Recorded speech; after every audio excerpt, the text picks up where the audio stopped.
I congratulate you on your stamina and for having turned up for the afternoon session, which deals with the topic breaking the vicious circle. Can the region emerge from the quagmire of conflict?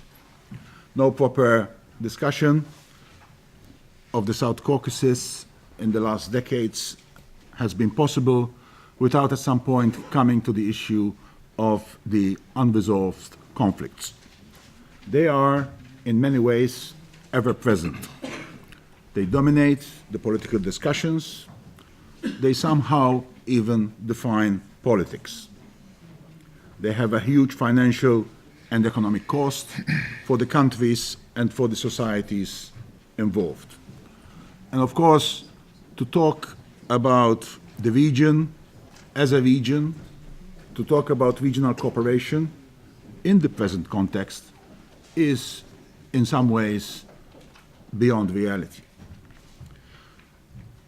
There is an increasing pessimism when you discuss the conflicts both in Georgia and in the context of Armenia and Azerbaijan, the Nagorno-Karabakh conflict.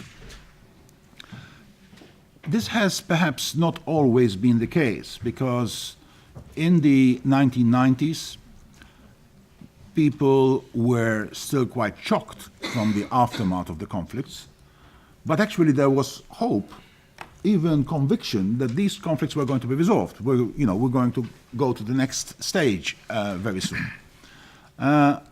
We're in a very different place now. Decades after these conflicts erupted in a big way during the process of the collapse of the Soviet Union, we have a situation where things are entrenched, both militarily and politically, and generations have been growing up in all these societies that know no other situation except the one that we have at the moment. In Georgia, we have seen the lost 90s and the lost generations of the 1990s, followed by the politics of adventurism. But even in post-2008 Georgia, the country has been presented with a Russian fait accompli that it has not accepted and it will not accept, creating another political impasse. This afternoon we will focus a bit more on Nagorno-Karabakh and the Armenian-Azerbaijani conflict, and this is perhaps a result of the fact that in April 2016, the escalations that took place, that only lasted a few days, but they reminded everybody of just how serious things were and actually how much more serious they had the potential to become. The sides in the Nagorno-Karabakh conflict tend to approach the resolution of the conflict through a zero-sum game. They project their competing narratives, but allow very little space for alternative narratives to develop. There is a need to start reversing this trend, and this need is felt within the international community and increasingly, although not enough, within the societies affected by the conflict themselves.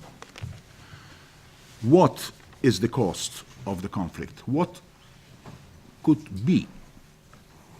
How could things be better if actually the Nagorno-Karabakh conflict did not exist or was resolved? And the panel today, we will try in different ways to approach this question and to try to question the status quo and look beyond it. This is not something that I find easy to do when we discuss these issues with either government officials or sometimes even NGOs in Baku and Yerevan and in other places. But increasingly, I feel that the time is right to do this, and I hope this panel will contribute to this conversation. To do this with me here today, we're very pleased that we have three people who are very much experts in their own fields. Veronika Movchan from Berlin Economics, Ahmet Alili from the Center for Economic and Social Development in Baku, and Edward Abrahamian from the University of Leicester here in the UK. And I want to start with you, Veronika. I know that you and your center have been working a lot to try to think beyond the present situation, particularly in the field of economics. I know this work is still work in progress, so I appreciate that, but I was wondering whether you can share with us here this afternoon your early findings after all this work. Thank you very much. It's a real honor and pleasure to be here, and I'm really delighted to present the work done by the team of experts from Berlin Economics. And my part was only trade, but I will talk on behalf of the entire team. And thank you everybody who joined this meeting. We have a lot of people despite the afternoon. I'll try to keep you awake, or as we discussed, maybe if you're not interested in economics and before we switch back to politics, you can take a short nap after a great lunch that we had. But what do we have now? The aim of the study was to assess the economic opportunities that arise, assuming that the conflict, Nagorno-Karabakh conflict, is resolved. We do not take any assumption how it is resolved, how the balance of powers is preserved. We just say that, assume that this conflict is gone, the connection is reestablished, it's possible to reestablish connections, it's possible to restructure infrastructure, to connect electricity grids, that the countries start to trust each other. What would happen with the economy? And we talk about 5 distinct areas that we studied. This is a fiscal issues, this is a trade in goods, separately trade in services, the electricity and water supplies as a very distinct sphere that is not only trade, it's much more than trade, and also the financial markets. What are the main findings that we have? Actually, it appeared that public finance, electricity and water, and financial markets are expected to produce much more significant gains than just re-establishment of trade in goods and services. That was a bit of surprise for us. We thought that the trade will be more prominent, but that's not the result. In terms of fiscal impact, definitely the most significant impact will come from reduction of military expenditures. Currently, both countries spend about 4% of their GDP, which are very different per each country, but in terms of percentage is very similar, and they spend on military things. If these, and we assume that if the conflict is resolved, the fiscal expenditures will reduce by about half to 2% of GDP, which is the average for the region in general. And these 2% can be used either to finance social sphere, either to finance infrastructure development or to cut the deficits of the budget and to cut the involvement of the state. So it's up to the countries how they use it, but this is possibility to use to save up to 2% of GDP in case of resolution of the conflict. In Armenia case, it's also about 1% of GDP that could be saved if the conflict is resolved, and there will be no need to make the transfer every year transfer to Nagorno-Karabakh itself. Second most important issue is the energy and water sector. What we have now? We have now the disconnection of grids. We have now no markets for gas Although Armenia is a net purchaser of gas, Azerbaijan is a large, important supplier of gas. And although we have shared water resources, we don't have cooperation.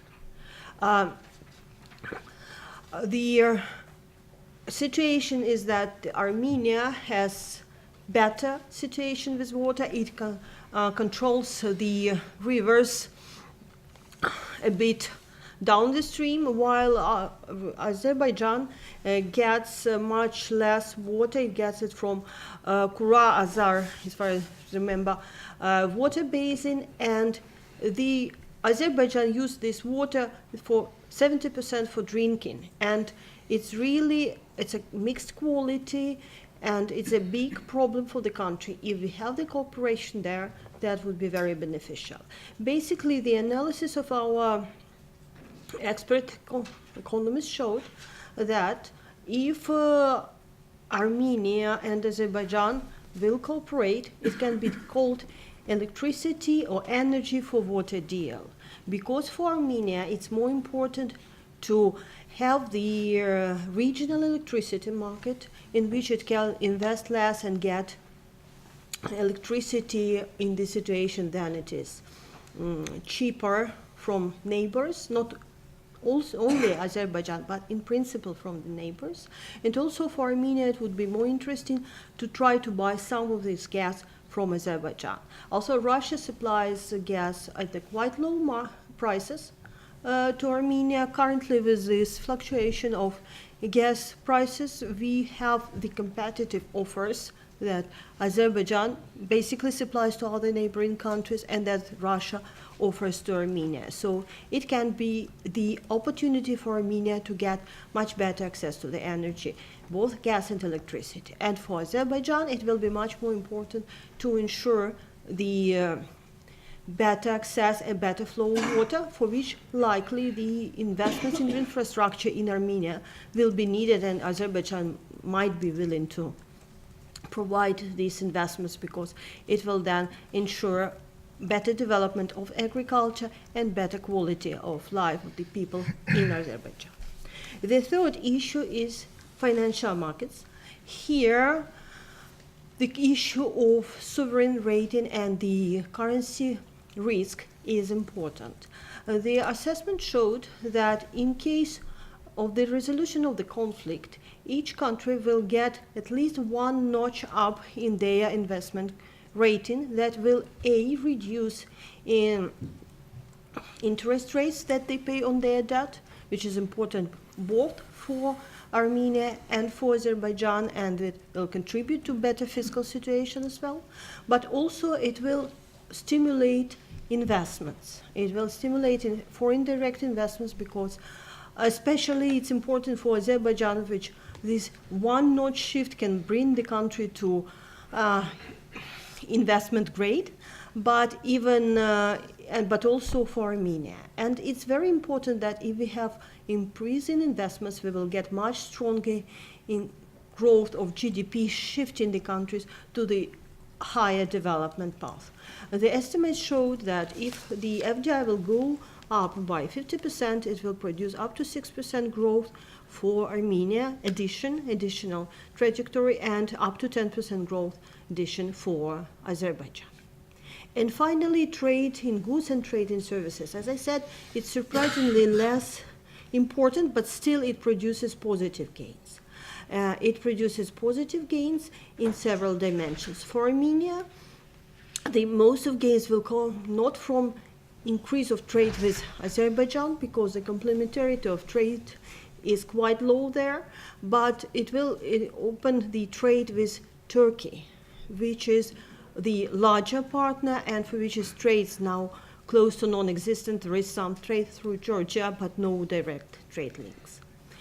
Here the growth can be up to plus 13% in the potential share of Turkey in Armenia trade can be about 13%.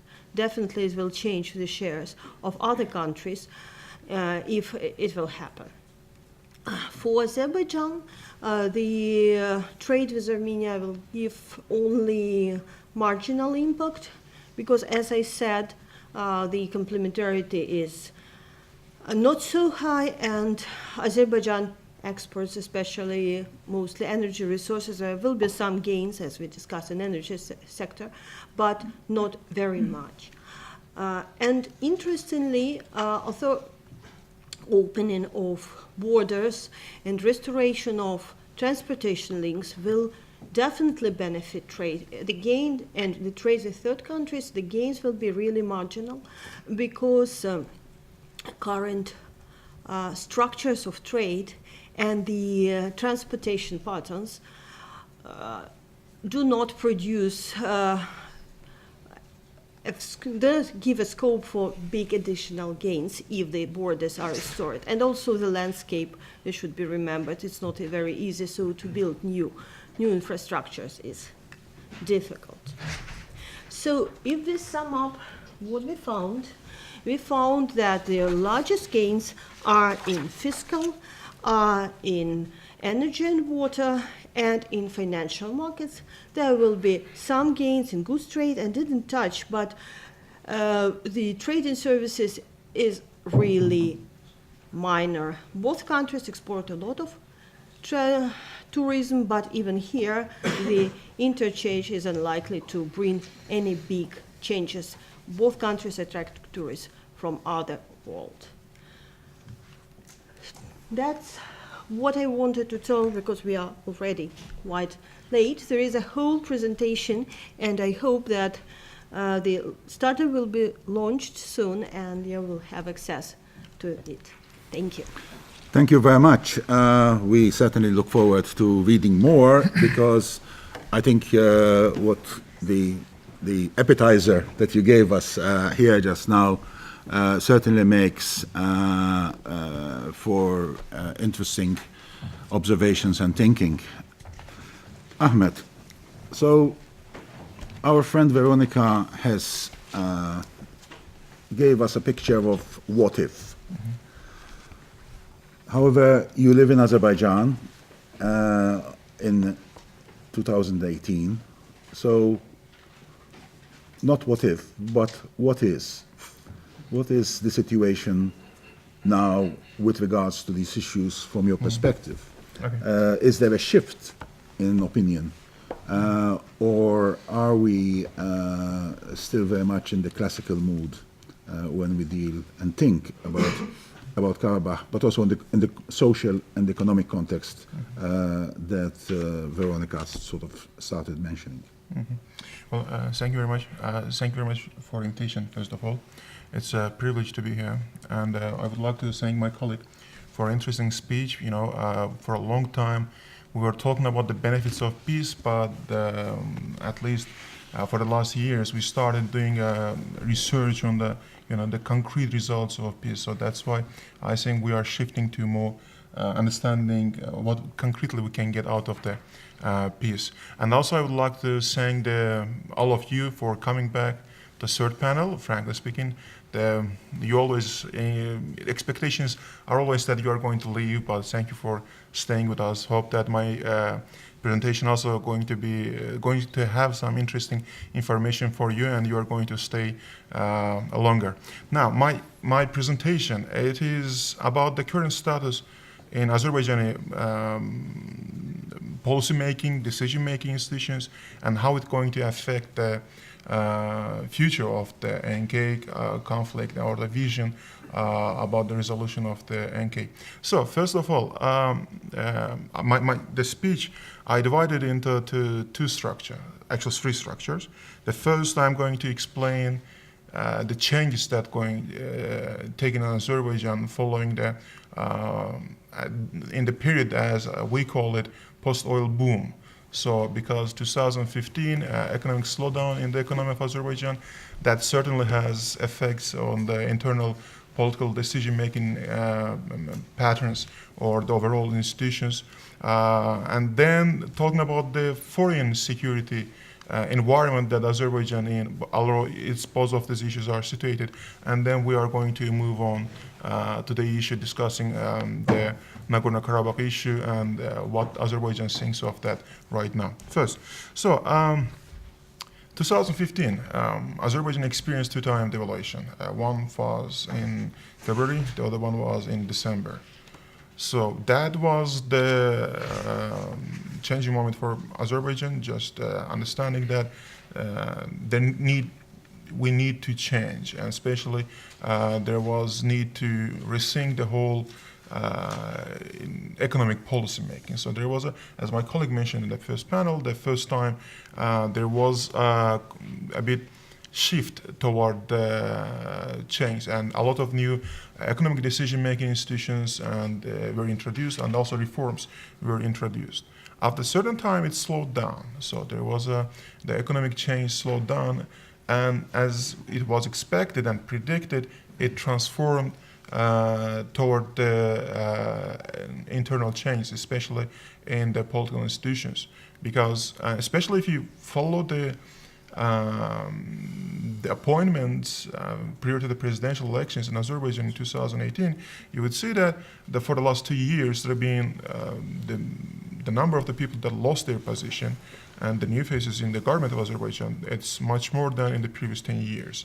So most of the years there was a stable team that were managing issues, but now because of these new appointments, right now there are quite many not new faces, but there are quite many appointments from different positions, and quite many and new faces as well. So this is one of the important points in the whole dynamic in Azerbaijan, because that economic the problems that triggered the political change, and after a certain point triggered the change of the team, or introducing new members of the team, that's going to transform into the policy. It's going to change how the decision-making institutions are working in this context. This was one of these changes were obvious actually around the presidential elections in April 2018. But one interesting thing that also happened during the presidential elections that Azerbaijan hasn't witnessed in the previous years, that was the change of the presidential date. So usually Azerbaijan is having the presidential date in somewhere in October or the fall, November, so that's the election time for Azerbaijan. So, and since the independence period, we are used to have our elections in that time. But following the recent, the last referendum to the constitution, the president had a new power, he could change the election dates. So, and that's what he did. He changed presidential election dates from October to April. And the official statement, there was actually no official statement, but the official position by Ali Hassanov, presidential aide, that it was done because in 2025, oh, by the way, the president was the new presidential term is 7 years now. So that's why in 2025, it means that the presidential elections and the parliament elections are going to take place around the same time. So in order to avoid that, we are going to change the dates of the presidential elections and make it a bit earlier. That was the explanation, the technicality, why it happened. But frankly speaking, back that time, the local media was full of the reports of the local experts just explaining why it took place. And I believe that just reading that explanation, why it took place, reveals a lot of interesting moments about the internal and external security challenge that Azerbaijan is facing now. And one of them, there are at least 8 of them, I counted before coming to preparing the speech, but I'm going to focus on two of them. The mainly they are Russian factor, and the second one is Armenian factor. Why Russian factor? Because some of the experts, they explained that the Russian elections, it's around the same time. So it was in March 2018. So there was expectations that Russia somehow could do something unexpected.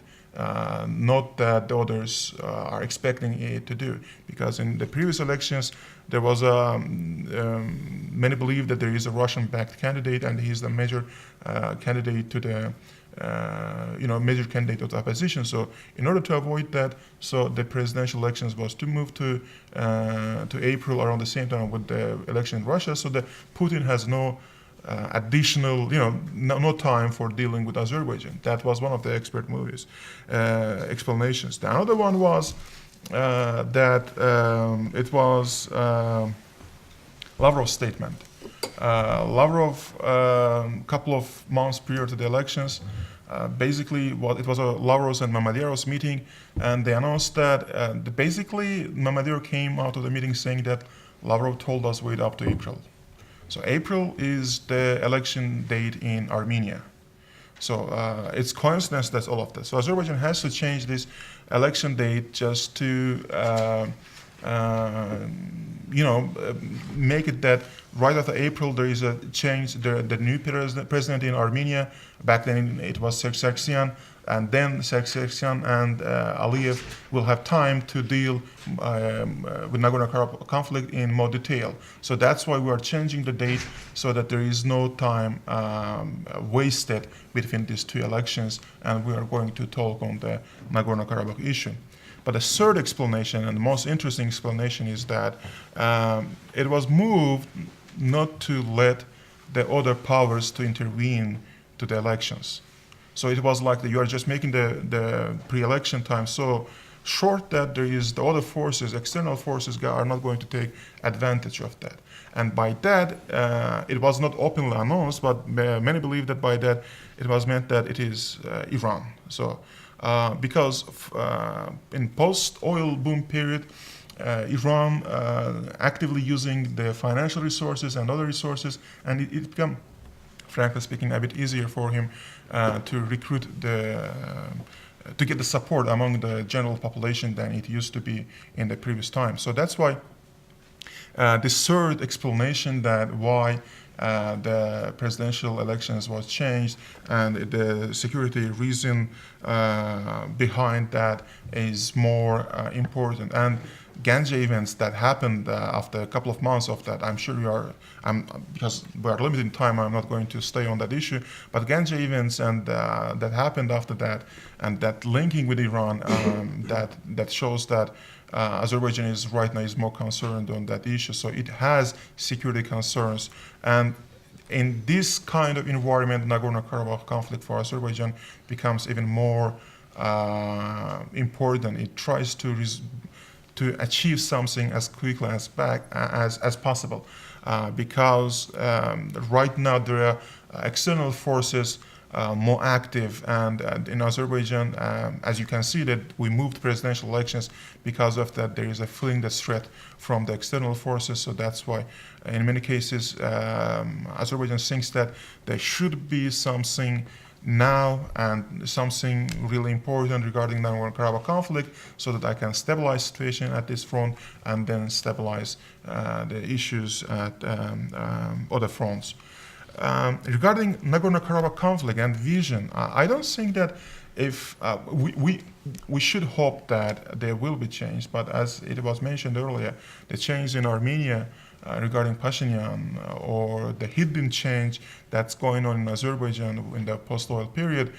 By the way, it's not noted because that the processes in Armenia, they are so flashy that processes in Azerbaijan probably they are not that noticed, but there are some this kind of change also. But still, I don't think that any institutions they are going to change. They are going to significantly affect the decision-making routine in these countries in regard. But what can change? Sorry, a few remarks on the Velvet Revolution. Following 2 months after the Velvet Revolution in Armenia, President Aliyev made a statement, and from that statement you would see that President Aliyev sees the development in Armenia as a doing of Azerbaijan. So there was that what happened in Armenia, it is as a result of the Azerbaijan isolating Armenia and putting a lot of economic pressure on Armenia. And then April 2016, of course, that also led to the Sargsyan losing the support by the popular groups. And then Velvet Revolution happened. So that was the President Aliyev's vision on that. So President Aliyev sees is a bit proud of what is going on, and I think that it takes credit on that. And 2 weeks before he visited Agdam, it's one of the rayons at the line of contact, and you will see that he made a statement that we are controlling the automobile routes from Armenia to Nagorno-Karabakh. So this also shows that in many cases the Azerbaijani leadership, they feel a bit comfortable in what's going on in the region and regarding Nagorno-Karabakh conflict. So that's why there is a less will to change that kind of situation. And final part, what to do. So I believe the most important messages for the parties to do, the most important document, right now I believe it's the document adopted by at the OSCE ministerial on 7th December 2017, I believe. There was a document that, and the final parts of the document, that there was concrete steps following what to do. And one of them was increasing people-to-people contacts and not politicizing it. So this is very important, this step. And the final sentence actually was saying that full responsibility lays to the leaders of the countries, and shows that OSCE kind of wants to show that it is doing its best, but the countries itself should be involved more on the things. And in this context, people-to-people contact is a very important issue. And especially the people-to-people contact of the Armenians and Azerbaijanis from Nagorno-Karabakh. So it is very important that, and again, it should not be politicized. It should not be the meeting between, that political context has about it right now around this issue. That is not helpful. And probably that's the only way out of this deadlock that we are in. Their meetings, the people that took the burden of the conflict more than anyone else, their meeting, their discussion about their future is very important. They have to talk and decide what they want to do about their future. Regarding confidence building measures, it's very important. Again, there is, I think even whatever successful military campaign you have, at the end you have to go and talk to people. So without talking to people, there is no sustainable peace. And if you want to talk to people, the confidence building measures is must. So confidence building measures should be there. But the few issues regarding confidence building, that what is not the total unacceptable for Azerbaijan, the final statements by the president or Prime Minister Pashinyan, sorry about that. Prime Minister Pashinyan, his statements about Nagorno-Karabakh being a third party. So this is very damaging for confidence building. Not only it triggers the certain emotions, but also that there is a kind of selling Nagorno-Karabakh as a separate party to Azerbaijan.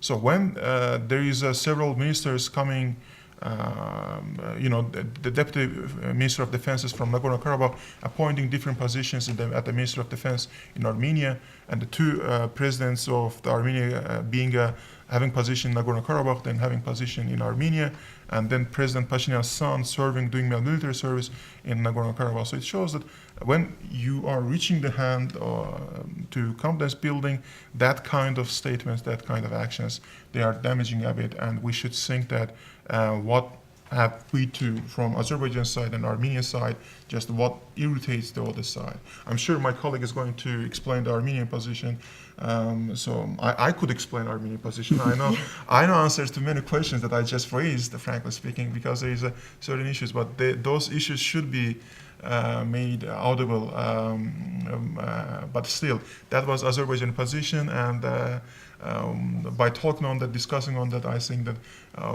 we have more perspective on finding resolution to conflict. Thank you. Thank you very much, Ahmed. You took us on a journey.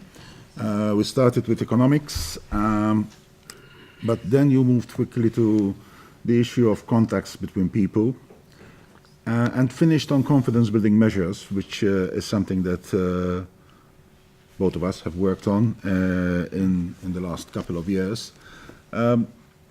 There seems to be, however, a message a continuum message in your presentation about, on the one hand, the sense that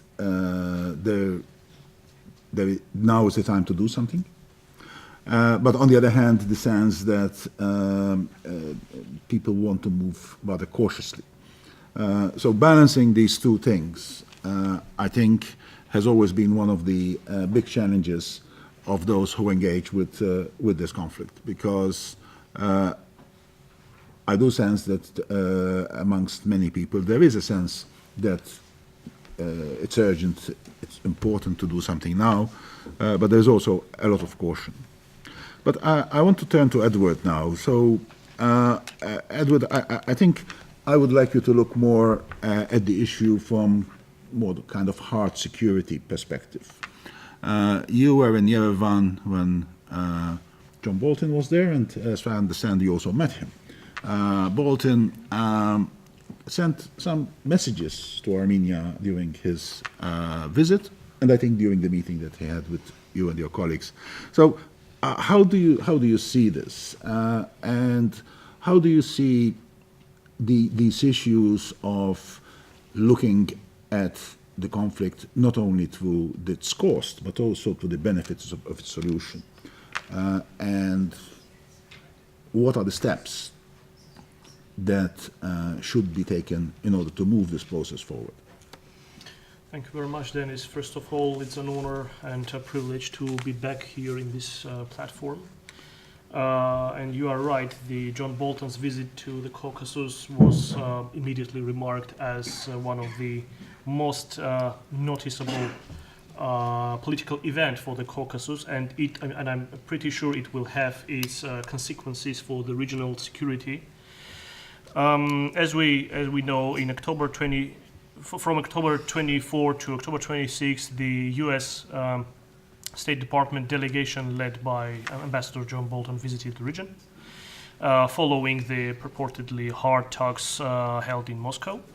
And the delegation visited Armenia, Georgia, and Azerbaijan, which has immediately sparked a range of discussions, speculations related to the rhetoric and the issues John Bolton raised, especially in Yerevan, not to mention Russia's reaction towards the issues he covered. And against the backdrop of the mounting standoff between the West and Russia, and the globalizing crisis over the Ukraine, and the emerging conflicting world order, confrontational world order, made clear that the U.S. administration have to adopt its policy, its general standing in the contested Caucasus space, to counter the challenges that the Washington believes coming from Russia and Iran. And first of all, the Trump administration reaffirmed its backing, its strong backing to its main political ally and pivot, in fact, Georgia. This move was epitomized with the visit of the Vice President Mike Pence to Tbilisi in August 2017, I believe. And it was also underpinned, so the backing of the Washington was also underpinned by procurement of the sophisticated anti-tank Javelin hardware to Georgia. Moreover, Georgia's Defense Minister Levan Izoria mentioned during his speech in the Batumi Security Conference that the country is is consulting with the American partners to obtain more U.S. Producing defensive measures, not to mention the Georgia Support Act, which is in the process in the Congress, and I believe it may open avenue for Georgia's designation of MNNA status in the case of the request. So concerning Georgia was Bolton was straightforward. It's an important ally, and he categorized actually the three countries for the U.S. foreign policy. He stated that Georgia is of great strategic importance, Azerbaijan is a country of strategic importance, and Armenia is a state falls into the U.S. top priorities. So it's something like a scheme the United States is planning to deal with. And the important thing is here is that the U.S. foreign policy in its process of transformation, being in line with the Donald Trump's rhetorics and the strategic vision that he probably has, or probably not. The U.S. foreign policy will be, specifically in the South Caucasus, will be based on neorealism leaning pragmatism approach. Which means the pragmatism will be leading and will be over than the previous administration's declining influence in the Caucasus portrayed, and the Obama's administration was mostly focused on normative-based approach, which is obvious. So he visited Azerbaijan with the main agenda, as he likes saying, to squeeze Iran, to squeeze Russia, and so the Iranian task was on the top agenda with the negotiations with Azerbaijan. So the aim to enlist South Caucasus states into the evolving projects of the United States, which relevant to the policy of global deterrence towards Russia, towards Iran.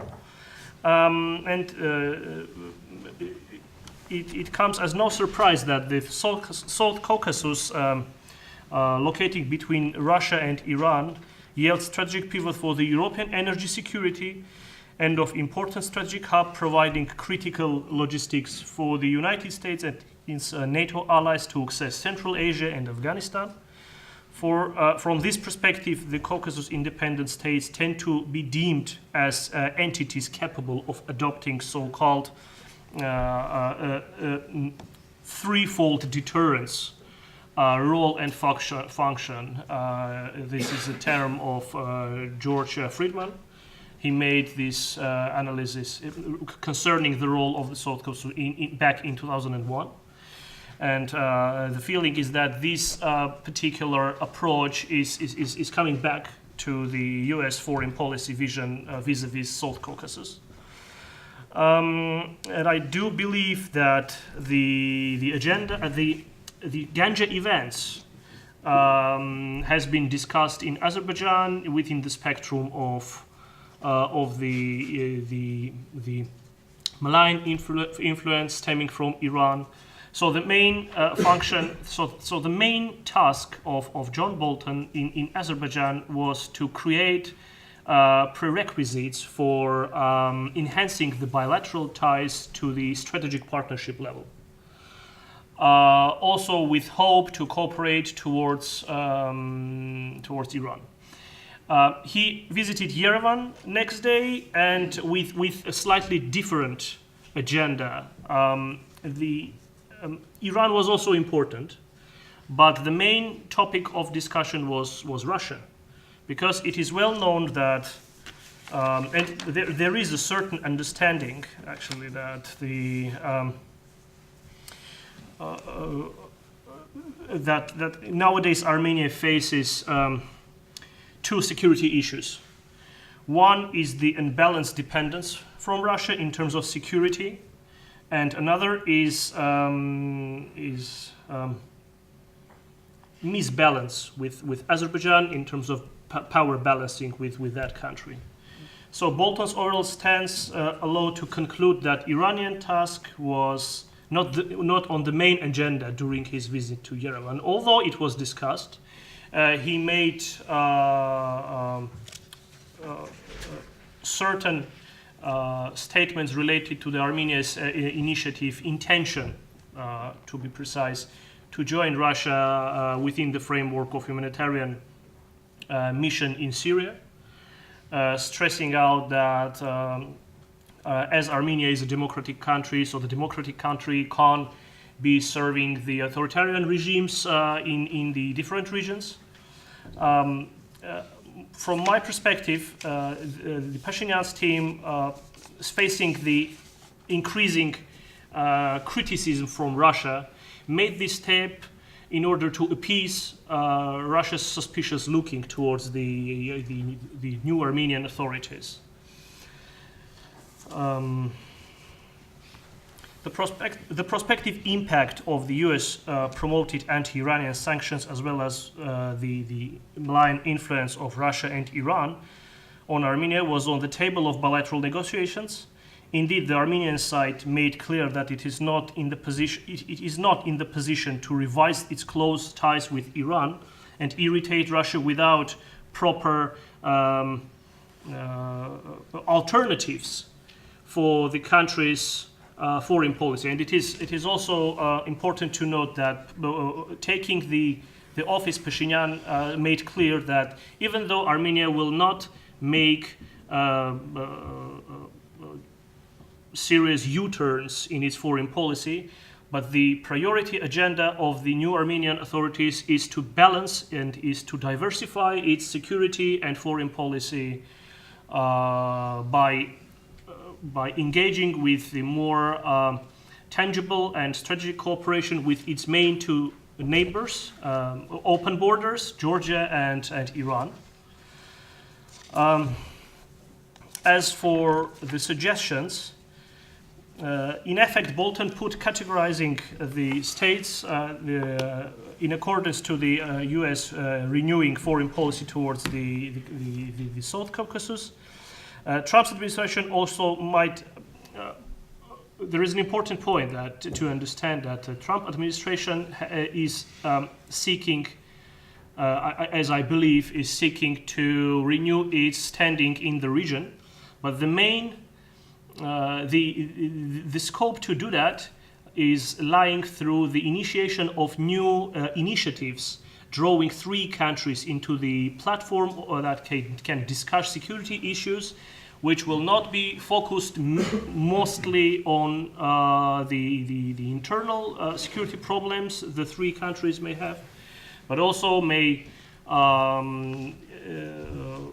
initiate discussions related to the evolving security issues that are common for the 3 countries, which are cybersecurity, cyber risks, hybrid risks, as well as other issues that the United States may initiate.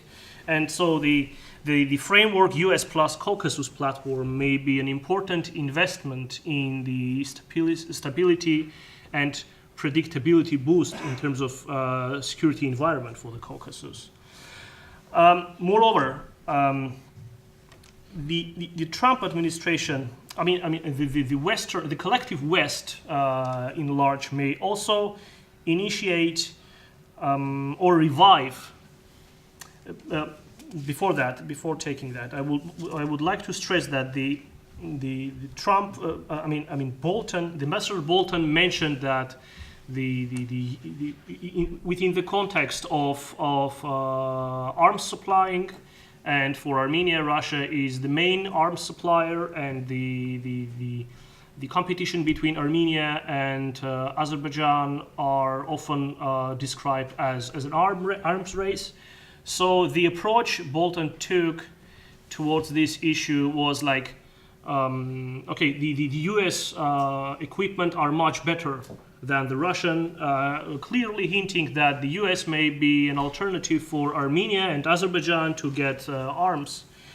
But the point is that instead of this, it seems much more wiser not to substitute the main arms supplier. And there is a belief in Washington, and which is still prevailing, that tackling Russia in the field of its privileged, so-called privileged interests, and the arms supplying Russia is mainly considering as its main field of action and leverage to control both countries. So challenging Russia in this field will lead to the situation when Russia's influence towards Armenia and Azerbaijan will be seriously diminished. So instead of this, it would be much wiser to revive the OSCE arms embargo call that the OSCE made in 1993 and adopted in 1993 to make it mandatory for towards both competitors, Armenia and Azerbaijan, not only to cut off the arms supply towards to the countries that are involved in the violent conflict, but that will be an alternative way to make Russia weak in terms of leveraging the both countries and portraying its dominance towards the region. There is another point. There's a point I would like to mention as well. So the issue is that the Armenia, it is not only Armenia is profoundly dependent from Russia in terms of its security and foreign policy issues, but it in some sense can be considered as vice versa, because Russia is also in some degree dependent from Armenia's policy and posture towards Russia, as without its military base in the South Caucasus, Russia will not be able to project its military prowess in the region, and that will be affected in its Black Sea policy and posture as well. So the dependence between small power Armenia and major power Russia is in some sense states in a sense of conjunction between one another. So there is no complete control of the country. Rather, Armenia has also chances and the opportunities to revitalize its traditional balancing approach, and adopting the policy of issue splitting, which is now proactively discussing in the academia related to the countries who adopted the policy of multivectorism. So I'm done with that. And thank you very much. You raise a number of important issues, but I think what everybody is going to remember about this presentation, Edward, is this talk of a US plus South Caucasus security shield, which, perhaps as sitting here may look as far-fetched at this point as the idealistic economic picture of peace in Karabakh post-conflict. One hard security idea, one economic idea, and in between Ahmed's call for people-to-people contacts. You can see that there is somehow a trend to start thinking differently. And this is what I would like perhaps to focus the rest of this discussion on for the next few minutes. Are we at a point where the discussions on the Caucasus in the traditional classical sense has exhausted itself, and people are starting to think we need to do this differently? And before I open this to the audience to ask questions and make comments, I want to come back again to you for 1 or 2 minutes. Do you think we are in a time when there is a sense that things have to be done differently in the future, from the security perspective? Absolutely, because I believe the regional the paradigm of the three countries are behaving each other should be revised, should be reassessed in a more positive way, drawing the countries into the additional platforms. Because from my perspective, the deficit of security platforms, additional platforms for the discussions, are the main problem for the countries to get together in order to be more effective in tackling the common issues. So the deficit of platforms, the deficit of new approaches are the main point of this. Ahmed, your thoughts? About the new things? The official positioning of Azerbaijan is that there is need for change in the status quo. But as the civil society representative, I would say that this is the time, in post-oil boom period in Azerbaijan, you would see that it's a perfect time for the alternative ideas in the civil society, among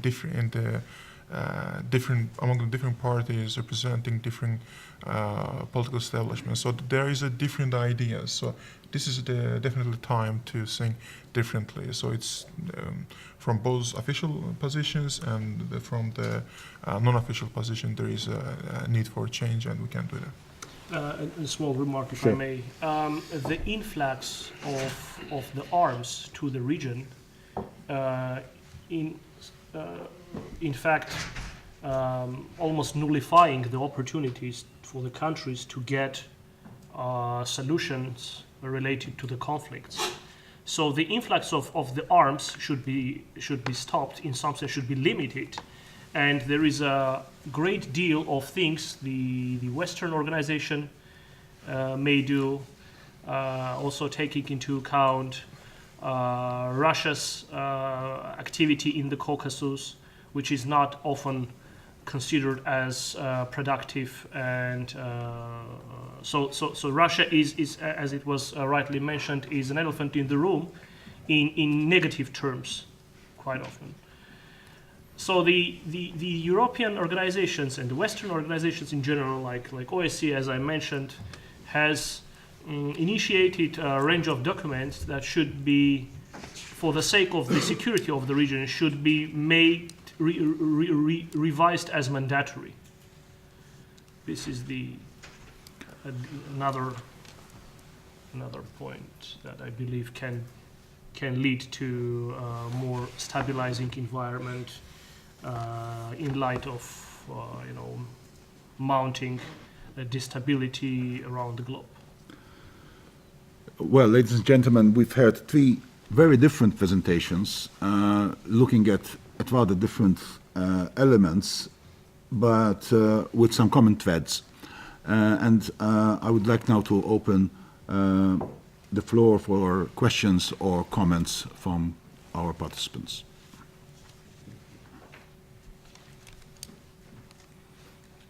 Volunteers. No comments.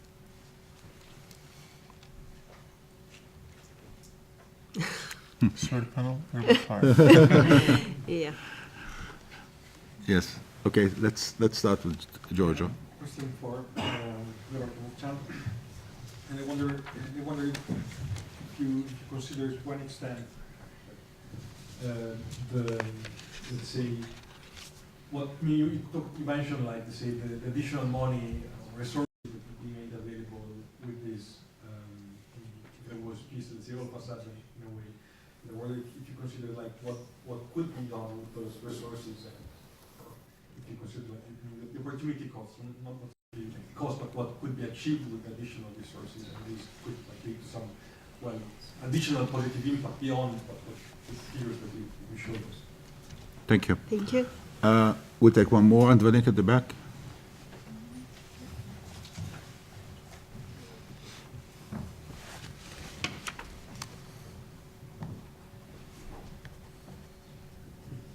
Thank you. My question is directed to Ahmad. Mostly in your presentation, you are well balanced, and I appreciate your approach. Whenever assessing the Armenian Revolution and its impact on Azerbaijan, don't you think that somehow Aliyev might be afraid that this democratization wave, which started in Georgia and later a decade ago spread to Armenia, may end up in Baku, because like in Azerbaijan, people live in a completely authoritarian regime, and sooner or later people will really get fed up of this nationalist rhetoric, and on the other hand, the economic well-being, which is not as prosperous as it would be a decade ago. Thanks. Thank you. Shall we start with the Yeah. question about what do we do with the money that's saved? Yeah, thank you very much. It's an important question. The study itself contains some hints. We regretfully didn't do the all second round effects of changes. But what I can see from what was studied, first is the lower fiscal spendings freed up about 2% of GDP of revenues that can be spent not on military things but on something that is more important for the country, can be, for example, education or healthcare, or some more productive investments. Other infrastructure is now developing, so I don't know whether it's a best alternative to invest this 2% of GDP in further infrastructure. For Azerbaijan, for example, we have this very important issue of water that partially deters the development of agriculture. And as Ahmad said, this post-oil world, I'm not sure it's still already post-oil, but for Azerbaijan, the policy of diversification is extremely important. And agriculture is one of the priority sectors of the country that has a lot of still deficiencies, and there is still a very big need for development of this sector, because the sector has important real comparative advantages, but on the other hand, it also has structural issues, and access to water is one of them. Also, we can see the better attraction of investments, for example, related to this Chinese initiative, One Belt, One Road initiative, because the Caucasus is with development of Baku-Tbilisi-Kars Railway and the construction of two ports, Alat in Azerbaijan, Anaklia in Georgia. This part of the transit route from Asia to Europe is considered as an important, at least alternative to the standard routes through Russia. But in order to use it not like as a transit and transport corridor, but as some people call it, economic corridor, that means the development of infrastructure, not only infrastructure, but some production and processing along the path. You need to have good investment ratings, and that's what we saw in this assessment of financial markets, that if we increase the attractiveness and safeness of investment in the countries, that would bring more investments. Definitely it's not guaranteed, because clearly the conflict is not the only reason why each of the country has its investment ratings, but the resolution of the conflict and the absolutely new stable environment creates these opportunities. Another issue, one more, is this energy market, the idea that if the conflict is resolved, we can talk about regional electricity market. Why is it important? Because now we see the development and discussion of interconnections, like either it is east-west, is Azerbaijan, Georgia, Turkey, or it is north-south, is Russia, Azerbaijan, Iran, not linking all region together and have some exclusions. But if we have the regional market with a very different mix of sources of electricity relying on nuclear, on gas, on hydropower, on other alternative sources, the region itself can can provide much more sustainable system and can ensure that the electricity is cheaper for everyone, and also it can stimulate the development of alternative energy resources which are expensive if each of the country does that themselves itself, but if it's a region, the alternative energy resources can be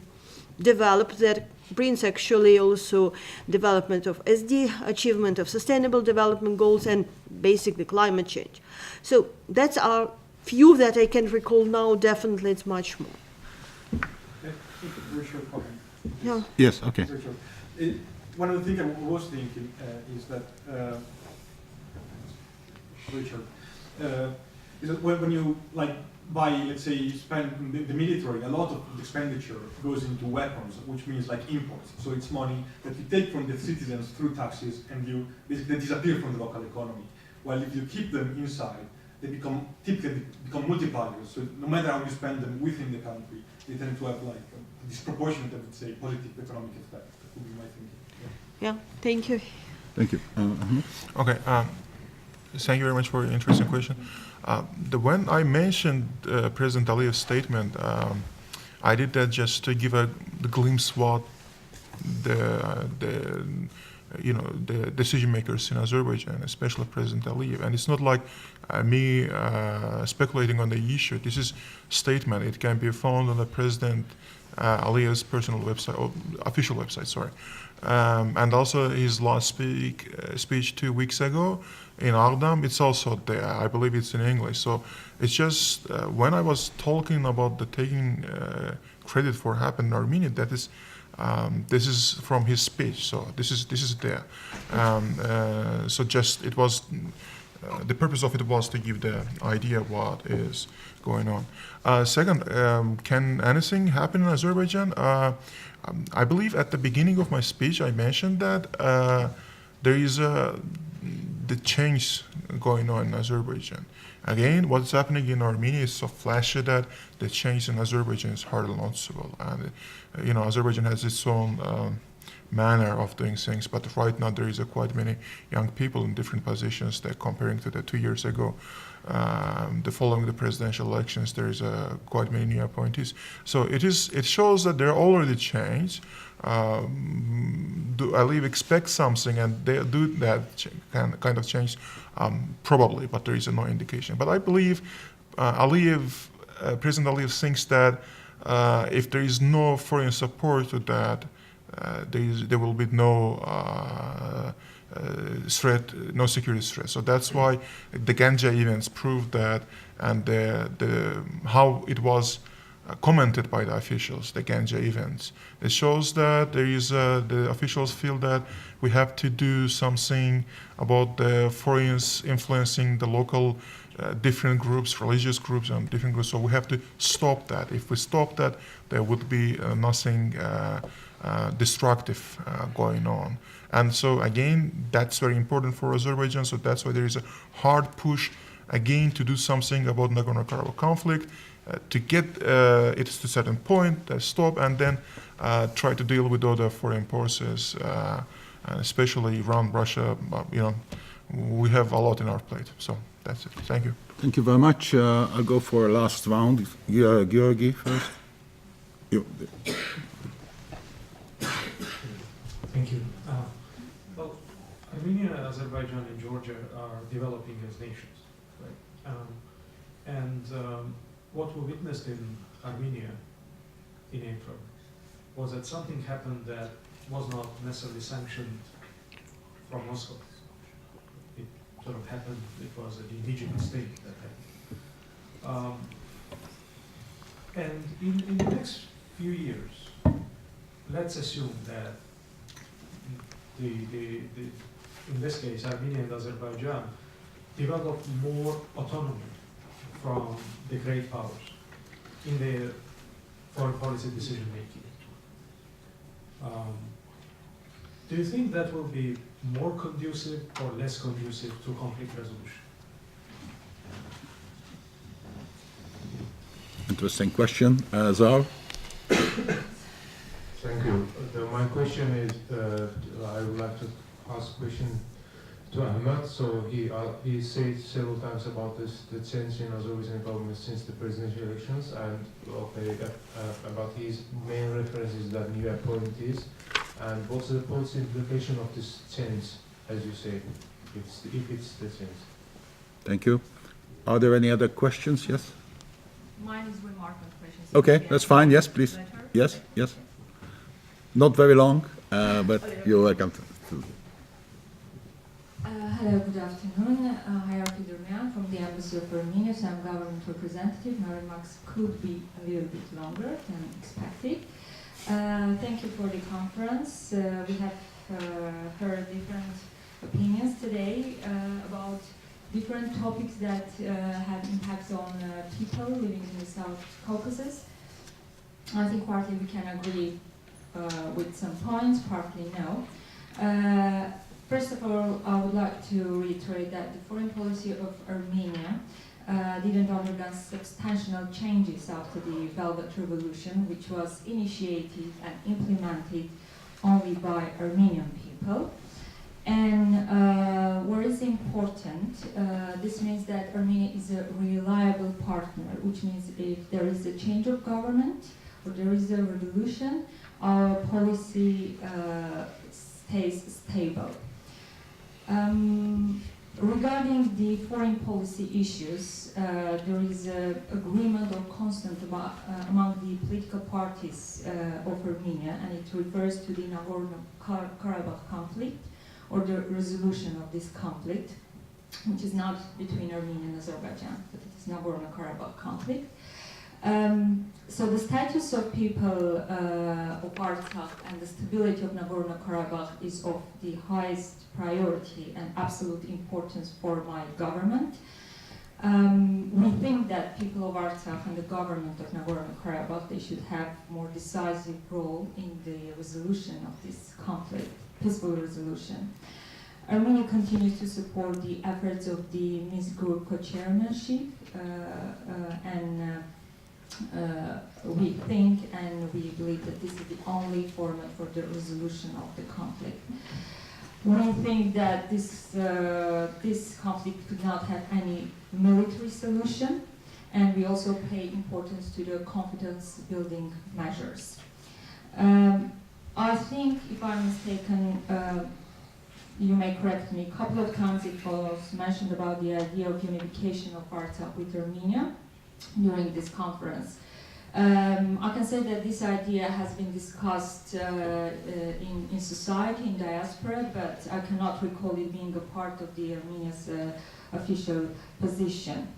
It was also interesting to hear about the positions of experts about the stakeholders in the regional cooperation, the South Caucasus. It was mentioned about, I can say, very positive role of Turkey regarding the impact of Turkey in the regional cooperation. Actually, I think that if Turkey was really interested in the regional cooperation, it should have been ratified and implemented the protocols. And I think that the real positive approach will mean that Turkey should not interlink or intertwine the Nagorno-Karabakh conflict with the normalization process of relations with Armenia. And last but not least, I have a question. I think I will address it to Dennis, to you personally. The link is an NGO. I'm sorry for the long remark, but after the revolution in Armenia, there were some maybe misunderstanding or questions. That is why I thought that it is nice to reiterate the position of Armenian government. So the link is an NGO, and I think you're not bound with the sensitivities or any kind of limitations that might be justified if this conference is organized by a government. So don't you think that this conference would benefit if the representatives of civil society of Nagorno-Karabakh will be here? We have seen graphics about the potential cooperation in the region with all countries. So it will be nice, I think, to hear the position of people of Artsakh, because this conflict refers to them. And if they could be audible in this conference room, maybe the graphics would be much more tangible in the future.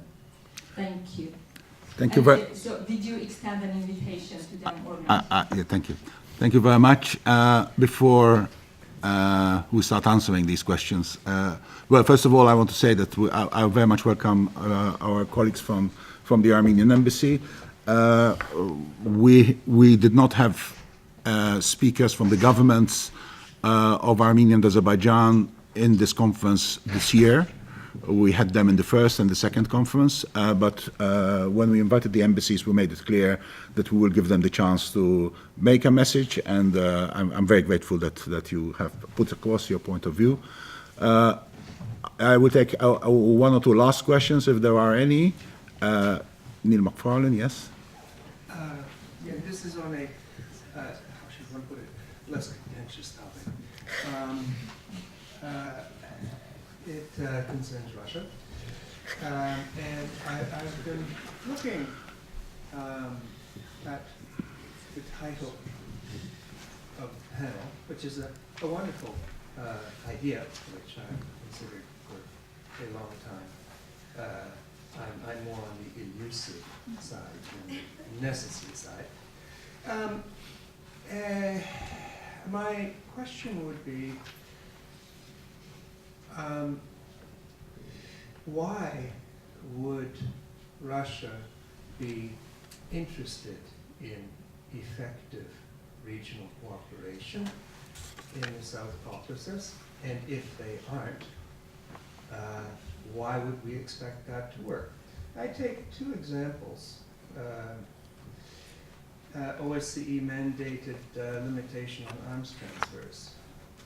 What is the major vehicle for Russia to secure influence in both Azerbaijan and Armenia?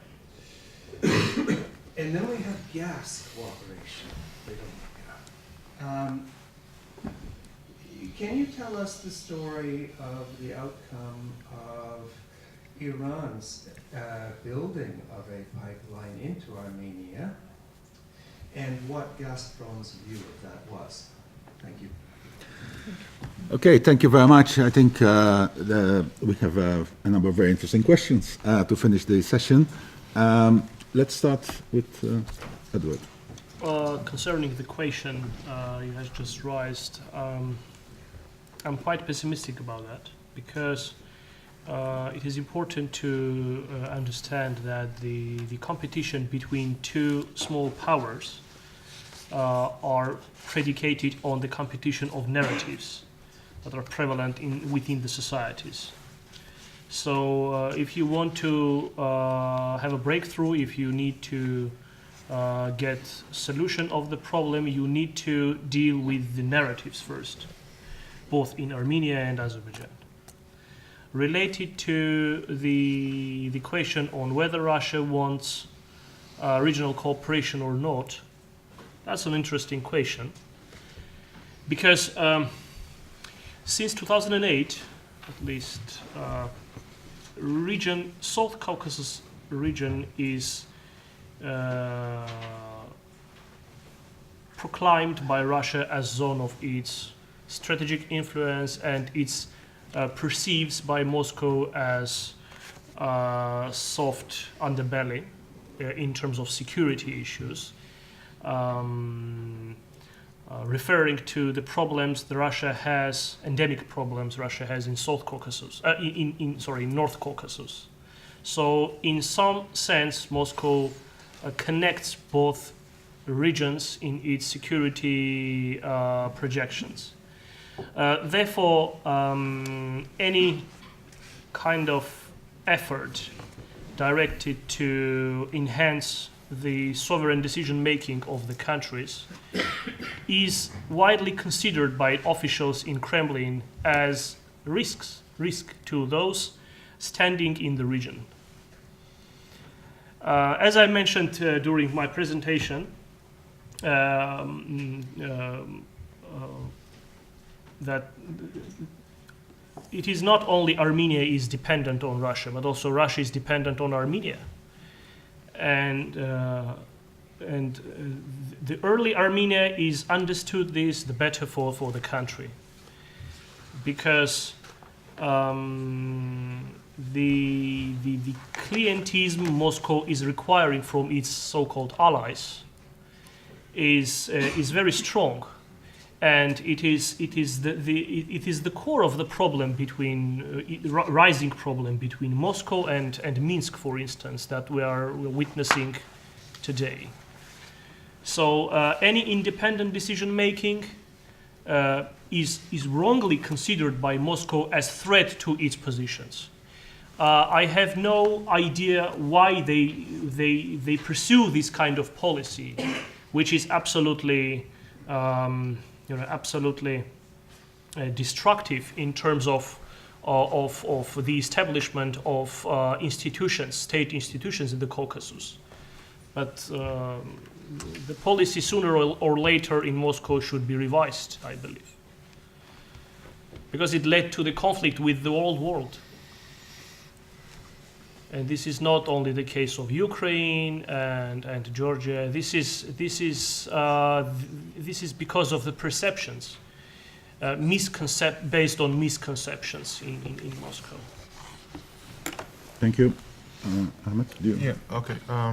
The first issue about more autonomy for Azerbaijan and Armenia, would that be okay, with that benefit to the peace? I believe that it was Zar also mentioned in his speech that the oil makes Azerbaijan less dependent on foreign forces. So there is right now more autonomy for Azerbaijan. So this is the factor to take into mind.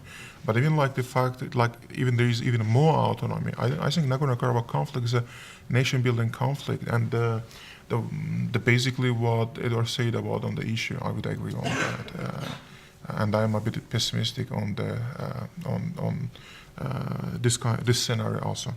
Regarding Zar's question, Zar, I believe it's a rhetoric question, and you and me, we both know the situation on the ground.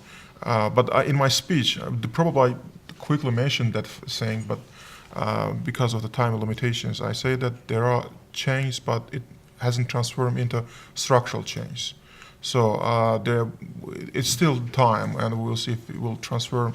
That new appointees change will transform itself structural change or not. But I think the chances are quite high. Why not?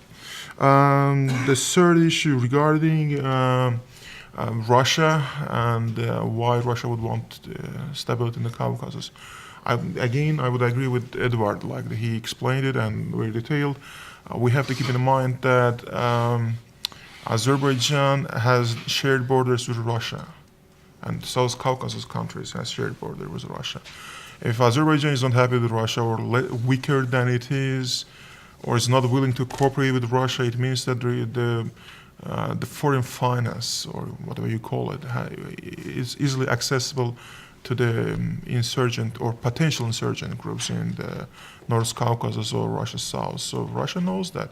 And I believe that Putin won Chechen war because it could reach the deal that there will be stronger help from Azerbaijan's side, so that there will not be any additional help for them. So this is very important point to take in mind, Russia's security.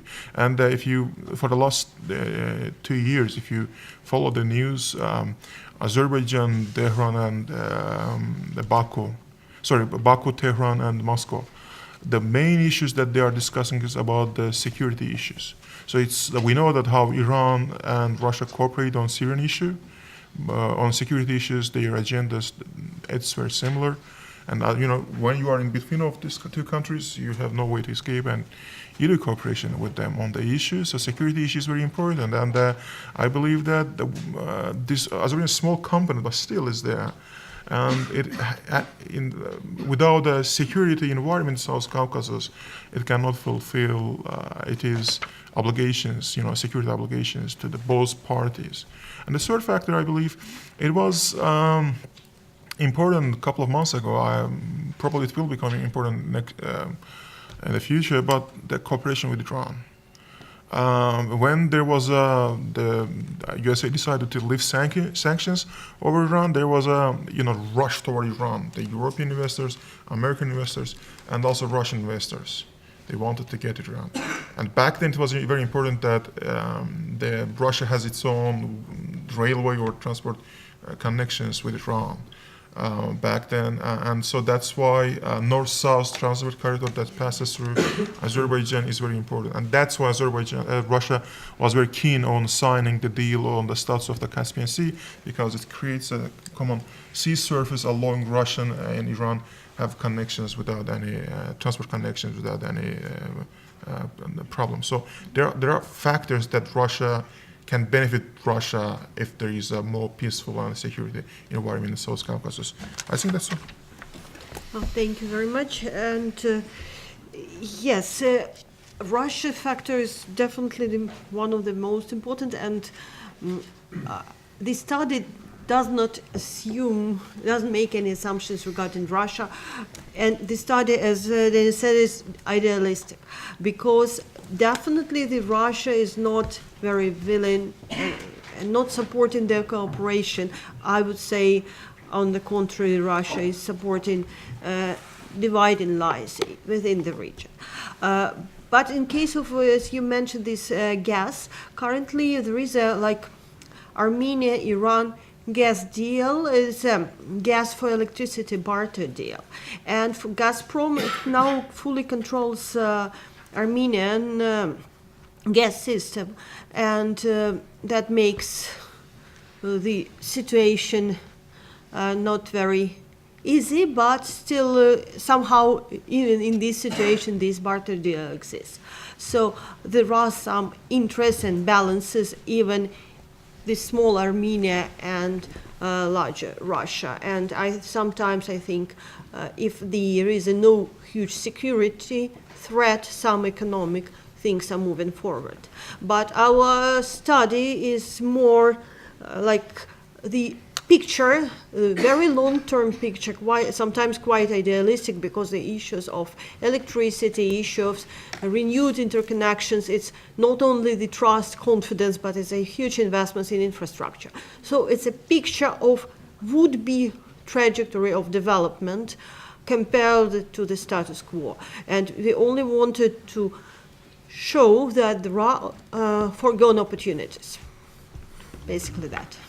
Thank you. And if I may add my comments on a couple of things. First of all, about Neil's question. I think there is a very big difference between now and the situation 20 years ago. The big difference is Russia used to have a veto on everything. Now Russia has a veto on some things. The number of things on which Russia has a veto, in my view, is decreasing. And you can see that the three countries are developing a capacity to act without Russia. Whether they can act together is, of course, the big question. And, of course, acting together would send a much stronger signal.